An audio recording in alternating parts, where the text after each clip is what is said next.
बिस्मिल्लाहिर्रहमानिर्रहीम, अस्सलाम वालेकुम। मैं हूँ मखदूम शहाबुद्दीन। जुम्मा 12 दिसंबर 2025 पाकिस्तान में रात का वक्त। नाज़रीन इकराम, पाकिस्तान की सिक्योरिटी फोर्सेस इस वक्त पाकिस्तान और अफ़गानिस्तान के बॉर्डर के ऊपर जो जंग लड़ रही है और जो रोज़ाना की बुनियाद पे अफ़गानिस्तान की तरफ से इन्फिल्ट्रेशन के अटैम्प्ट्स हो रहे हैं, जो टीटीपी और बीएलए दोबारा से ना सिर्फ रीसर्फेस कर रहे हैं बल्कि उनकी जो सपोर्ट भारतीय खुफिया एजेंसी रॉ की तरफ से की जाती थी वो सपोर्ट 10 गुना बढ़ा दी गई है।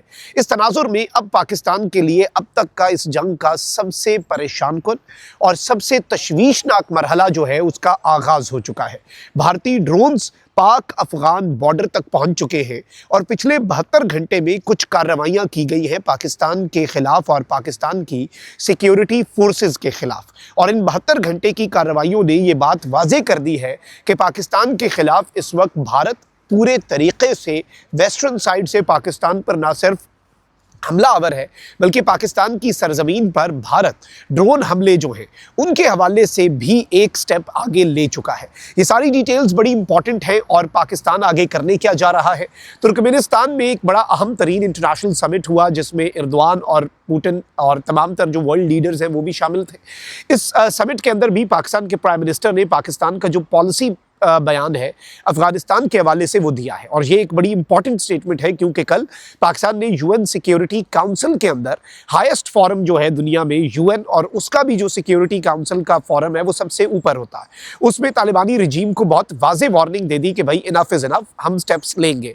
और आज भी इसी तर्ज पर एक स्टेटमेंट दी गई है। और इसके साथ अगर आप कनेक्ट कर लें कि पाक अफगान बॉर्डर के ऊपर हो क्या रहा है, खिचड़ी क्या पक रही है, तो बहुत कुछ आपके सामने क्लियर हो जाएगा। मैं सारी डिटेल्स आपके सामने रखता हूं। अगर अभी तक आपने इस वीडियो को लाइक नहीं किया तो लाइक जरूर कर दें।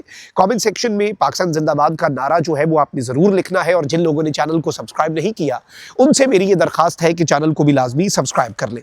सबसे पहले तो नाज़रीन इकराम, जो वर्ल्ड पावर्स हैं और जो इस रीजन के अंदर सेंट्रल एशिया आपको पता है बड़ा इंपॉर्टेंट है, रशिया का बड़ा असर रसूख है यहाँ पर और तुर्की भी आपको पता है हालिया दिनों में अफगानिस्तान के हवाले से कोशिशें करता रहा है कि पाकिस्तान के साथ वो अपने मामलात दुरुस्त करे और तालिबानी रजीम भारत की आलाकार ना बने। इस सबके अंदर पाकिस्तान ने जो तुर्कमेनिस्तान के अंदर इवेंट चल रहा है नाज़रीन इकराम, उसके अंदर पाकिस्तान के प्राइम मिनिस्टर जो हैं उन्होंने ये बड़ी वाज़ेह स्टेटमेंट दी है कि भाई आपको प्रेशर जो है वर्ल्ड को वो एग्जर्ट करना होगा और प्रेशर बढ़ाना होगा तालिबानी रजीम पर, क्योंकि पाकिस्तान जो है वो इंतहाई कदम उठाने से सिर्फ चंद मिनट की दूरी पर है। कतर, तुर्की, सऊदी अरब, ईरान और यूएई जो है इनकी तारीफ भी की, इनका शुक्रिया भी अदा किया कि इन्होंने मीडिएशन की बड़ी कोशिशें की, लेकिन इस सब के अंदर ये वार्निंग भी जारी कर दी कि भाई ये जो एक so called cease fire agreement है ये बड़ा फ्रेजाइल सा है और किसी भी लम्हे जो है वो पाक अफगान इंटरनेशनल बॉर्डर के ऊपर एक फुल फ्लेज किस्म की जो जंग है वो छिड़ सकती है। तो इस हवाले से भी जो वार्निंग है वो इंटरनेशनली कम्युनिकेट की गई है and it also is something which is very very very important. इस चीज़ को आप ज़हन में रखिएगा। अब आते हैं नाज़रीन इकराम आगे और एक बड़ी तशवीशनाक रिपोर्ट जो है वो सामने आई है द खरसान डायरी की। और द खरसान डायरी ने ये एनालिसिस किया है कि इस वक्त जो पाकिस्तान की सिक्योरिटी फोर्सेज हैं उन पर खैबर पख्तूनख्वा के अंदर जो ड्रोन के हमले हैं, चाहे वो सिक्योरिटी फोर्सेज हों, चाहे वो पुलिस फोर्स हो, चाहे वो अमन कमेटी के लोग हों या चाहे वो इलाके के नोटेबल्स हो या चाहे वो ब्यूरोक्रेसी के लोग हों, जो उन्हें क्वाड कॉप्टर्स और ड्रोन्स के जरिए निशाना बनाया जा रहा है खैबर पख्तूनख्वा में, ये बहुत तशवीशनाक है। और इस हवाले से खैर जब पाक भारत टाकरा हुआ मई 2025 में, जब हम फतहयाब हुए तो उसके तकरीबन 3 से 4 दिन बाद मैंने एक बड़ी एक्सक्लूसिव किस्म की खबर आपके सामने रखी थी, हमारे चैनल पे मौजूद होगी, कि भाई भारत जो है वो अब टीटीपी और बीएलए की फंडिंग और उनकी सपोर्ट और उनकी ट्रेनिंग हर चीज़ को 10 से मल्टीप्लाई करने जा रहा है, क्योंकि बराह रास्त जंग के अंदर भारत ने देख लिया कि वो पाकिस्तान को एंगेज नहीं कर सका, पाकिस्तान के ऊपर फतह हासिल नहीं कर सका, तो भारत इस तरह के हरबे अपनाएगा। साथ ही साथ हमने पाकिस्तान की इंटेलिजेंस एजेंसीज की ये रिपोर्ट जो है वो भी मंजर आम पर रखी, जो पाकिस्तान के इंटेलिजेंस सोर्सेज से हमें पता चली कि भाई भारत इन दहशतगर्दों को क्वाड कॉप्टर जो है वो प्रोवाइड कर रहा है। और इनिशियली जिन दिनों में क्वाड कॉप्टर्स इन्हें प्रोवाइड किए गए उन दिनों में हमने ये भी देखा कि ये सीख भी रहे थे, चलाने की कोशिशें भी कर रहे थे और एक दूसरे के ऊपर भी इन्होंने गिराए और इनके कुछ क्रैश भी होते गए। Obviously I think they were trying to learn कि भाई क्वाड कॉप्टर्स ऑपरेट कैसे करने, और फिर ये दहशतगर्द आपको पता है पढ़े लिखे तो होते नहीं है, मर्सनरीज हैं, किराए के कातिल हैं, फिर इन्हें भारत की जो टेक्निकल टीम है वो आकर ट्रेनिंग देती है। अब नाज़रीन इकराम, एक एबनॉर्मल एस्केलेशन जो है वो नॉन स्टेट एक्टर्स यानी कि जो दहशतगर्द हैं उनकी तरफ से खैबर पख्तूनख्वा में पिछले 72 घंटे के अंदर एक बड़ी डेंजरस किस्म की एस्केलेशन जो है वो ऑब्जर्व की गई है जो क्वाड कॉप्टर्स हैं उनके इस्तेमाल में। Available reports indicate at least 11 confirmed quadcopter strikes within the last 24 hours across multiple divisions. Now this is very very very alarming. ये आप जितना इसे तशवीशनाक कह सकते हैं कि भाई पिछले 24 घंटे के अंदर 11 confirmed quad copter drone strikes हुई। अब ये क्वाड कॉप्टर नॉर्मल किस्म के ड्रोन होते हैं, इनके ऊपर इन्होंने ग्रेनेड लगाया होता है और ये उससे वो ग्रेनेड फेंकते हैं और ये आकर स्ट्राइक करते हैं। और ये एक स्टेट की रिट को चैलेंज करना या दीगर चीज़ें जो हैं उनके तनाजुर में तो बड़ा तशवीशनाक है, लेकिन पाकिस्तान को अब इसे एक बिल्कुल डिफरेंट अंदाज में चीज़ों को लेकर चलना होगा, ये याद रखिएगा।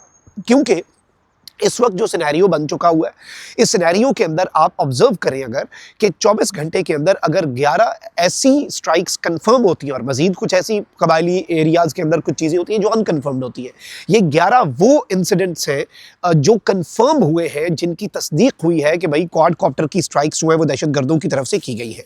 और डेरा इस्माइल खान के अंदर नाज़रीन इकराम एक सिंगल इंसिडेंट जो है, जिससे इससे भी ज़्यादा परेशान कुन चीज़, जो सबसे ज़्यादा जो एक मैं समझता हूँ ख़तरे की घंटी बजानी चाहिए और इस वक्त वो इंतहाई कदम जो हमें उठाने चाहिए थे बहुत पहले, ऑपरेशन क्लीनअप की तरफ बढ़ना क्यों ज़रूरी है, इस एक खबर से आपको समझ आ जाएगी। डेरा इस्माइल खान की डिवीजन में एक सिंगल इंसिडेंट जो है नाज़रीन इकराम, it involved coordination of 4 quad copters against security forces. यानी अब ये पहले तो ये होता था कि एक क्वाड कॉप्टर इन्होंने चलाया, कहीं पे लग गया कहीं पे ना लगा। एक ऑपरेशन के लिए इन दहशतगर्दों ने, नॉन स्टेट एक्टर्स ने 4 क्वाडकॉप्टर्स इस्तेमाल किए हैं। यानी कि ये अपनी कोऑर्डिनेशन, सोफिस्टिकेशन और ऑपरेशनल प्लानिंग जो है उसे बेहतर करने का इन्हें मौका मिल रहा है। बन्नू डिवीजन में क्वाडकॉप्टर्स जो है नाज़रीन इकराम वो तख्ती खेल और हवैद एरिया जो है वहाँ पर देखे गए हैं। और ये ड्रोन एक्टिविटीज़ जो है नाज़रीन इकराम बताया ये जा रहा है कि मज़ीद काइनेटिक एक्शन जो है पाकिस्तान की सिक्योरिटी फोर्सेज के खिलाफ, मज़ीद जो काइनेटिक एक्शन हैं और डायरेक्टली ये पाकिस्तान की सिक्योरिटी फोर्सेज के ऊपर जो हमलावर होने का इनका मनसूबा है, ये उसकी एक तैयारी है। और इसमें यह भी बताया जा रहा है नाज़रीन इकराम कि ये प्लेग्राउंड्स और ओपन एरियाज जो हैं, यहाँ पर ट्राइबल लश्कर जो हैं या फिर जो अमन कमेटियाँ हैं या फिर जहाँ पर जरगे होते हैं, वहाँ पर भी ये इस तरह के हमले कर सकते हैं। फिर इसके साथ ही साथ पुलिस और सिक्योरिटी फोर्सेस की सपोर्ट करने वाले लोग जो हैं उन्हें ये इससे निशाना बनाकर इस खित्ते के अंदर जो एक दहशत और खौफ है वो फैलाना चाहते हैं। और इससे आप मामलात की संगीनी का इदराक करें कि ये कितना तशवीशनाक और कितना को परेशान कुन मामला होगा कि भाई एक और 72 घंटे में तो इससे भी ज़्यादा इंसिडेंट्स, 24 घंटे में 11 इंसिडेंट्स, और फिर एक इंसिडेंट ऐसा है जिसमें सिक्योरिटी फोर्सेस के ऊपर हमलावर होने के लिए दहशतगर्दों ने 4 मुख्तलिफ क्वाडकॉप्टर्स का इस्तेमाल किया है। और फिर ये मुख्तलिफ एरियाज़ के अंदर इनकी परवाज़ें जो हैं वो लोकल्स देख रहे हैं कि ये अपनी तैयारियां कर रहे हैं। I think this is high time कि अब रिलक्टेंस नहीं, रिजॉल्व की ज़रूरत है, अब एयर स्ट्राइक्स की ज़रूरत है और अब इन्हें नीस्तो नाबूद करना होगा। इससे पहले कि ये एम्पावर हो जाए, इससे पहले कि ये मज़ीद ताकतवर हो जाए, हमने बहुत टाइम दिया, बहुत वक्त दिया और स्टेट जो है उसे अब हार्ड स्टेट बन के इन दहशतगर्दों को, इनके सहूलतकारों को, इनके फैसिलिटेटर्स को दिखाना होगा।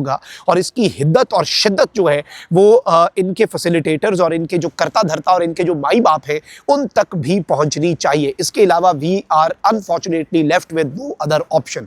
और ये जो भारतीय ड्रोन्स हैं ये कहाँ से आ रहे हैं इन दहशतगर्दों के पास? कौन इन्हें ट्रेनिंग दे रहा है? कौन इन्हें ये फंडिंग दे रहा है? इस हवाले से पाकिस्तान मुतअद्दिद मरतबा आलमी बिरादरी को आगाह कर चुका है। तो ये एक तशवीशनाक चीज़ थी जो आपके सामने रखना बहुत ज़्यादा ज़रूरी थी। अपना बहुत ख्याल रखें। अल्लाह निगहबान। पाकिस्तान जिंदाबाद।